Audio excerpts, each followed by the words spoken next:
If you have a high-stakes accountability system that just focuses on examination performance and puts huge pressure on young people to achieve within that academic environment, and puts huge pressure on schools to achieve within that academic environment, then the knock-on effect may well be well-being challenges. Well-being challenges for young people, well-being challenges for teachers, well-being challenges for head teachers. As human beings, we need to have that companionship and that support of our peers. And I think that that's why it's a very integral part of the Schools of Tomorrow framework, that you think about somebody's moral, spiritual well-being in an education system. I think what they have at the heart of their philosophy is what I've always believed in.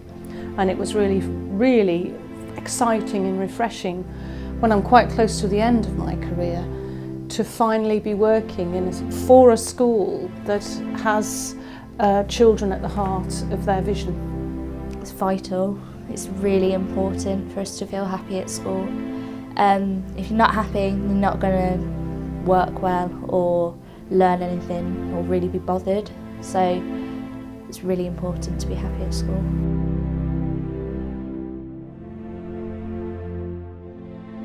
What's important to Schools of Tomorrow is that we obviously want to have schools that encourage youngsters to achieve to the highest possible level.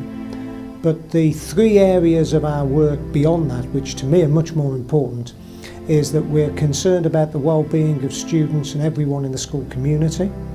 We want to make sure that the school is doing the best job in preparing youngsters for the future in all senses, and that connected with that, we've also got very good links between our schools and their local communities and parents and indeed other groups.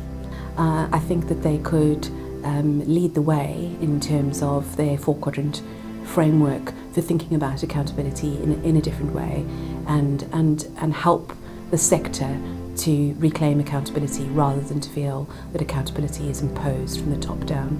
And it's thinking about all those areas within the quadrant and how we can assess how far along on our journey, if I can say that, we are to becoming a school that's beyond outstanding in the traditional sense, the Ofsted sense, but that we have begun to reconceptualise what we mean by an outstanding school. And I think that Schools of Tomorrow are not just going beyond the school improvement horizon, but they're also going beyond the accountability horizon. Yesterday we went to the school called Victoria Park, and it was a primary school with one of the best in the place where they were. And they were absolutely brilliant at it, and they told us everything that they do in that department, student leadership, and they are so advanced. And our school that has students from the age of 12 to 18 can definitely learn quite a lot from them. What we do is we go into a lesson that is set up with the teacher, and then we observe it, and we have this tick sheet so we can see if they've been, and then we tick it if we see that they've done it, and we can also ask the kids questions about it. And then after we'll give the teacher the feedback, and then in a month or so we'll go back and see if they've done that. I'm the head of the magazine thing, so I just want to help to make the writing better and more interesting, and me I have a lot to learn as well, since I have just been doing this for maybe 5 months or something like that I have been doing this magazine thing. They really let the kids do a lot of things, like be in charge of something and do things together, and really make them feel if they have power in the school, if they can make a difference. Because they had all the student councils, for art councils, and the spice shop they had, they could sell chocolate spice. So I really like that, to make together with parents as well, make a product to sell. We as Schools of Tomorrow are very committed to links with foreign schools. The Dutch being an example, there's the possibility of a German input, and we're also looking at a China link.